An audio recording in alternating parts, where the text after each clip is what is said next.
கிறிஸ்துவுக்குள் பிரியமான அன்பு சகோதர சகோதரிகளுக்கு கர்த்தராகிய இயேசு கிறிஸ்துவின் நாமத்தினாலே வனாந்திர சத்த ஊழியங்களிலிருந்து சீலோபா ஜெப வீட்டின் சார்பாக அன்பின் வாழ்த்துக்கள். கர்த்தர் உங்களை ஆசீர்வதிப்பாராக. ஆமென். அல்லேலூயா. இந்த நாளிலே நாம் தியானிக்க எடுத்துக்கொண்ட வேத பகுதி மத்தேயு சுவிசேஷம் 16:24 எப்படியாக சொல்கிறது, ஒருவன் என்னை பின்பற்ற விரும்பினால் அவன் தன்னைத்தான் வெறுத்து தன் சிலுவை எடுத்துக்கொண்டு என் பின்னே வரக்கடவன். அல்லேலூயா. அப்போது ஆண்டவர் சொல்கிறார், ஒருவன் அவரை பின்பற்றணும்னு சொன்னால் முதல்ல என்னை வெறுக்கணும். என்னன்னு சொன்னால் என்ன இல்லை, எனக்குள்ளே இருக்கிற அந்த குணங்களை சுவாபங்களை வெறுக்கணும். அப்போது வேதம் சொல்கிறது, ஒருவன் என்னை பின்பற்ற விரும்பினால் தன்னை தானே வெறுத்து. அப்போ நீங்கள் சொல்கிறதுக்காக நான் அதை வெறுக்கக்கூடாது. அப்போ எனக்கே அது மேலே ஒரு வெறுப்பு வரணும். தன்னைத்தான் வெறுத்து அதனால் வரக்கூடிய சிலுவையை எடுத்துக்கொண்டு அவருக்கு பின்னாடி வரணும். இது ஆண்டவர் மத்தேயு சுவிசேஷம் 16:24 ஆண்டவர் சொல்கிற ஒரு வாக்குத்தத்தமான அல்லது நம் கடைபிடிக்க ஏதுவான ஒரு வார்த்தை.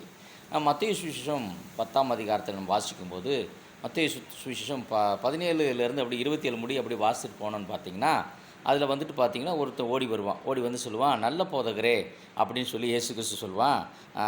புறப்பட்டு வருகையில் போய் ஒரு ஓடி வந்து அவருக்கு முன்பாக முழங்கால் படிக்கிட்டு, நல்ல போதகரே, நித்திய ஜீவனை சுதந்திரித்து கொள்ளும்படிக்கு நான் என்ன செய்யணும்னு கேட்பான். அப்போ இயேசு சொல்வார், நீ என்னை நல்லவன் என்று சொல்வானேன், தேவன் ஒருவர் தவிர நல்லவன் ஒருவனும் இல்லையே. விபச்சாரம் செய்யாதிருப்பாயாக,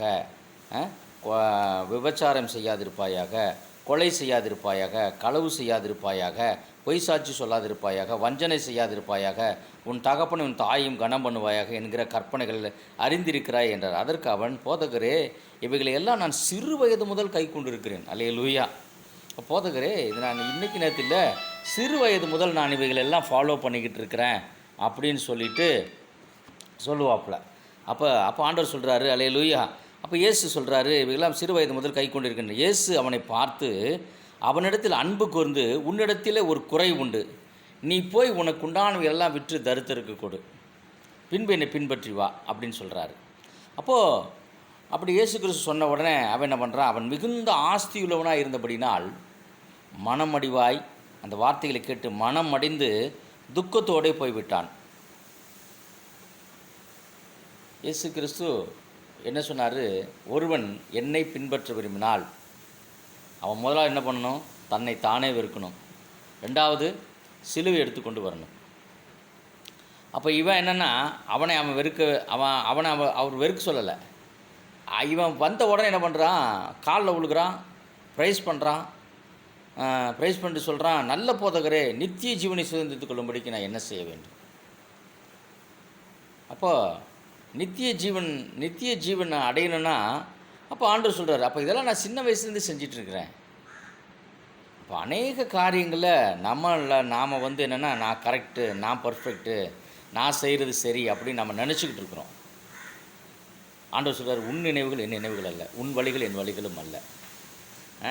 அப்போ நம்ம பார்வைக்கு நம்ம நிறையா நியாயாதிபதிகளாக, நீதிபதிகளாக, நல்லவர்களாக, யோக்கியர்களாக நம்மளை நம்ம காமிச்சுக்குவோம். அப்போ ஏன் முதுகில் இருக்கிறது எனக்கு தெரியாது, என் முதுகில் இருக்கிறது யாராவது பார்த்து சொன்னால் தான் எனக்கு தெரியும். அது மாதிரி தான் இன்றைக்கி நம்முடைய வாழ்க்கையில் நம்மளை நாம் என்ன பண்ணிக்கிறோன்னா, நம்ம செய்கிறது கரெக்டு, நம்ம செய்கிறது தான் சரி அப்படிங்கிற அந்த இப்படிப்பட்ட எண்ணங்களில் இன்றைக்கி நம்ம அநேகர் போய்கொண்டிருக்கிறோம். எனக்கு இந்த வார்த்தையை கேட்டுக்கொண்டு இருக்கிற என் அருமையான சகோதரனே, சகோதரியே, ஆண்டவருடைய பார்வையில் நீங்கள் நானும் எவ்வளவு குறைவுள்ளவர்கள் இருக்கிறோம் என்பதை ஆண்டவர் தான் நமக்கு சொல்ல வேண்டும். அல்லேலூயா. அப்போ நான் ஒருத்தரை பார்த்து நீங்கள் செய்கிறது சரியில்லை, நீங்கள் செய்கிறது தப்பு அப்படின்னு நம்ம யாரையும் தீர்ப்பு சொல்கிற அளவுக்கு ஆண்டவர் நமக்கு அந்த அதிகாரத்தையும் கொடுக்கல. அந்த அளவுக்கு நம்ம ஒன்றும் பெரிய சரியானவங்களும் இல்லை அப்படின்னு சொல்லலாம். அல்லேலூயா. ஆனால் ஒன்று, இப்போ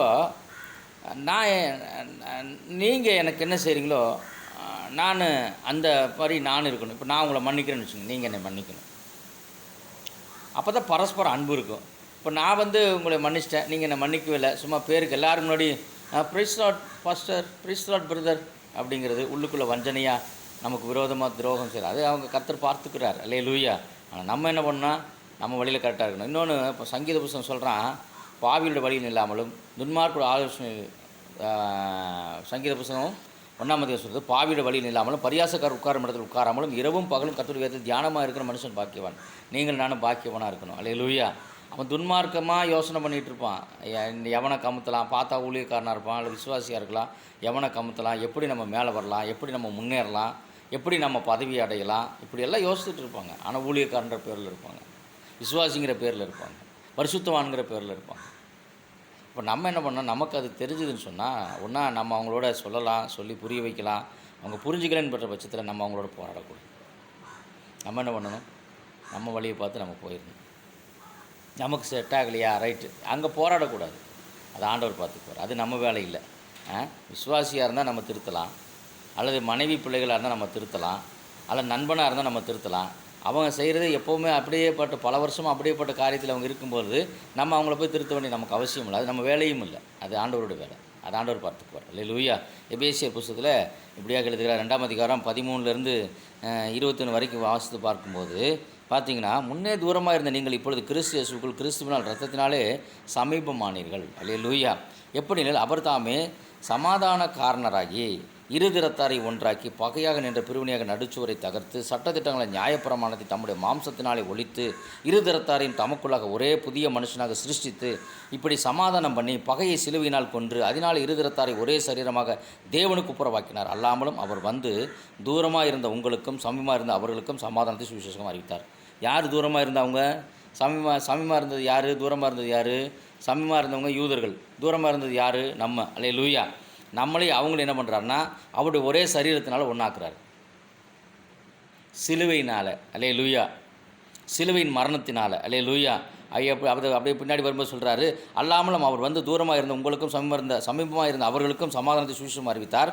அந்தபடியே நாம் இருதிறத்தாரும் ஒரே ஆவியினால் பிதாவினிடத்தில் சேரும் ஸ்லாக்கியத்தை அவர் மூலமாய் பெற்றிருக்கிறோம். யார் மூலமாக? இயேசு கிறிஸ்து மூலமாய் பெற்றிருக்கிறோம். கிரேக்கருக்கும் புறஜாதிகள் நமக்கும் அவர் தான் அந்த பழியை செலுத்தியிருக்கார், அந்த கிரயத்தை கொடுத்துருக்கிறார். அல்லேலூயா. மாத்திரமல்ல, ஆகையால் நீங்கள் இனி அந்நியர் பரதேசிகளுமாய் இராமல் பரிசுத்தவான்களுடைய ஒரே நகரத்தாரும் தேவனுடைய வீட்டாருமாய் இருந்து அப்போஸ்தலர் தீர்க்கதரிசிகளுடைய அஸ்திபாரத்தின் மேல் கட்டப்பட்டவர்களுமாய் இருக்கிறீர்கள். அதற்கு இயேசு கிறிஸ்து தாமே மூளைக்கல்லாக இருக்கிறார். நமக்கு மூளைக்கல் யாருன்னா இயேசு கிறிஸ்து தான். அல்லேலூயா. அப்போது அந்த மூளைக்கல்லுனால தான் அஸ்திபாரம் போடப்பட்டிருக்குது. அல்லேலூயா. அப்போ அந்த மூளைக்கல் மேலே தான் இந்த கட்டடம் முழுது கட்டப்பட்டிருக்குது. அந்த மூளைக்கல்லுனால தான் இந்த சுவிசேஷம், சபை, 5 வகையான ஊழியங்கள் எல்லாம் அந்த நாமத்தில் தான் கட்டப்பட்டிருக்குது. எங்கே போனாலும் இந்த 5 வகை ஊழியம் செய்யணும்னா அவர் நாமம் இல்லாமல் ஊழியம் செய்ய முடியாது. ஆகவே எனக்கு அருமையான என் சகோதர சகோதரியே, முதலாவது நம்ம அவரை பின்பற்றுகிறோம்னு சொன்னால் முதல்ல நம்ம இருக்கணும். அல்லேலூயா. நம்முடைய சிலுவை எடுத்துக்கணும். அதில் வர பிரச்சனைகள், பாடுகள், உபத்திரவங்கள், நெருக்கங்கள் எல்லாத்தையும் எடுத்துக்கிட்டு அவருக்கு பின்னாடி போகணும். அல்லேலூயா. அப்போது எதுக்காகன்னு சொன்னால் அவர் எனக்காக கிரயம் செலுத்தியிருக்கிறார். என்னுடைய கடனை அவர் அடைச்சிருக்கிறார். நான் அதுக்குள்ளே போகிறதுக்கு எனக்கு தகுதியே இல்லை. இப்போது ஒரு உதாரணமாக ஒரு கணக்கு சொல்லலாம், ஒரு சம்பவத்தை சொல்லலாம். இப்போது ஒரு பெரிய ஹோட்டல் இருக்குதுன்னு வச்சுக்கோங்க. ஒரு பெரிய ஹோட்டல், ஒரு 5 ஸ்டார் ஹோட்டல் இருக்குது, ஒரு 7 ஸ்டார் ஹோட்டல் இருக்குது. அந்த ஹோட்டலுக்குள்ள வந்து நம்ம பல நாள் அந்த ஹோட்டலை பார்த்துருக்குறோம். அந்த ஹோட்டலுக்குள்ளே போயிட்டு வரவங்க பெரிய ரிச்சாக பயங்கர கோட்டு ஷூட்லாம் போட்டுட்டு காரில் போயிட்டு வந்துட்டுருக்குறாங்க. நம்மளால் போகவே முடியல. ரொம்ப நாள் நம்ம அதை பார்த்து ஏங்கிட்டு இருக்கிறோன்னு வச்சுக்கோங்க. அப்படி ஏங்கிட்டு இருக்கும்போது அங்கேருந்து ஒருத்தர் வராரு. என்ன இங்கேயே பார்த்துட்டு இருக்கிறீங்க, வாங்க அப்படின்னு கூட்டிகிட்டு போகிறார். அப்போ ஐயா, எனக்கு அதுக்கு தகுந்த ஆடை இல்லைங்க, அதுக்கு தகுந்த மாதிரி என்கிட்ட குவாலிட்டி இல்லைங்க. அவர் வரார், வா கடைக்கு கூட்டிகிட்டு போய் நல்ல கோட் ஷூட்டு, நல்ல ஷூ எல்லாம் வாங்கி கொடுத்து நல்ல கிளாஸ் எல்லாம் போட்டு நம்மளை அந்த ஹோட்டலில் அவரே பில்லை கொடுத்து கூட்டிகிட்டு போகிறார். வா நீ நான் சமமாயிரு அப்படின்னு போய் அந்த ஹோட்டலில் போய் அந்த பணக்காரர்களோடு, அந்த உயர் ரகத்தில் இருக்கிறவங்களோடு கூட நாமளும் அவங்களோடு கூட சரிக்கு சமமாக உட்கார்ந்து சாப்பிட்டுட்டு அவர்களோடு கூட சரிக்கு சமமாய் வருகிறது. எப்படிப்பட்ட அனுபவம்? அதுபோல தான் இந்த பரிசுத்தவான்களோட ஐக்கியமாக இருக்கிற இப்படிப்பட்ட பரம ஸ்லாக்கியத்தை கர்த்தராகிய இயேசு கிறிஸ்து உங்களுக்கு எனக்கு கொடுத்துருக்கிறார். அதுக்கு நீங்கள் என்ன பண்ணணும்? முதல்ல நம்மளும் இருக்கணும். தன்னைத்தான் வெறுத்து தன் சிலுவை எடுத்துக்கொண்டு அவர் பின்னாடி போகணுன்னு சொன்னால், ஏன் அப்படி போகணுன்னு சொன்னால், இந்த எபேசியரில் சொன்ன மாதிரி அவர் எனக்காக எனக்கூட பில்லு அவர் கொடுத்துட்டாரு. எனக்கு வேண்டிய ஷூட் அவர் கொடுத்துருக்கிறார். எபேசி நிறுவனம் 6ஆம் அதிகாரத்தில் சொல்ல மாதிரி அந்த வஸ்திரத்தை அவர் எனக்கு கொடுத்துருக்கிறார். அந்த தலைச்சீராவை அவர் எனக்கு கொடுத்துருக்கிறாரு. அந்த பாதரட்சி அவர் எனக்கு கொடுத்துருக்கிறார். அவர் எல்லாத்தையும் எனக்கு அவர் வாங்கி கொடுத்துருக்கிறார். அதனால் நான் இந்த ஸ்லாக்கியத்தை பெற்றிருக்கிறேன். எனக்கு அருமையான சகோதரனை சகோதரி இந்த வார்த்தை கேட்டுக்கொண்டிருக்கிற என்னோட அருமை நண்பர்களே, அப்போ நம்ம உடனே ஒன்று நம்ம வந்து அவரை பின்பற்றணும்னு சொன்னால் முதல்ல நம்மளை நம்ம வெறுப்போம், நம்ம சுயத்தை சாகடிப்போம், அவருக்கு பின்னாடி போவோம், அவரை போல வாழ்வோம், அவருக்கு வாசனையாக வாழ்ந்து அவருடைய நாமத்தை மகிமைப்படுத்தும். இந்த வார்த்தை கேட்ட உங்களை யாவரை பிதாக்குமார் பரிசுத்தாவின் நாமத்தினாலே வாழ்த்துகிறேன். கர்த்தர் உங்களை ஆசீர்வதிப்பாராக. ஜெபிப்போம். கிருபையில் நல்ல ஆண்டவரே இந்த நாளில் கர்த்தாவே நாங்கள் நான் பேசின இந்த வார்த்தைகளுக்காய் ஸ்தோத்திரம், கேட்ட காதுகளுக்காய் ஸ்தோத்திரம், கேட்க போகிற காதுகளுக்காய் ஸ்தோத்திரம். கர்த்தர் ஆசீர்வதிங்க, கனப்படுத்துங்க, உயர்த்துங்க. ஆண்டவரே உமக்கு பிரியமாய் சித்தமாய் நம்முடைய சித்தத்தை செய்கிறவனை நம்முடைய ராஜ்யத்தை கட்டுறவனை என்னை மாற்றுங்க. மீட்பரட்சகரமாக இயேசுவின் நாமத்தில் ஜெபிக்கிறேன். ஜெபங்களும் ஆசீர்வதித்து வழிநடத்துங்க எங்கள் ஜீவனில் நல்ல பிதாவே. ஆமென். இயேசுவின் ரத்தம். கர்த்தர் உங்களை ஆசீர்வதிப்பார். God bless you.